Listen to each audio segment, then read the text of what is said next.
ويابا الفطار مالتنا صارت جاهزة والشكل مالتها خرافي. 3 قلاصات طحين وخاشوقة خميرة وملح وربع قلاص دهن وحليب نضيفه بالتدريج.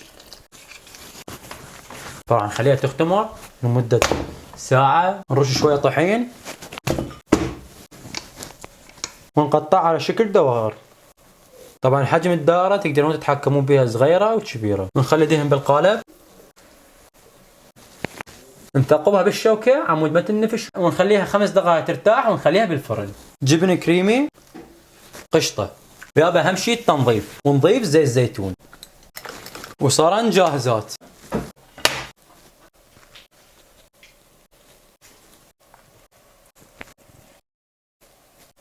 نقول بسم الله. رهيبة، ما اعرف شنو اوصفها، كلش طيبة. مال السحور كلش بسيطة وناسكة. شو تحبون نسوي لكم على الفيديو الجاي؟ اكتبوا لنا بالتعليقات. ويابا من الاخير تمام في تمام. باي.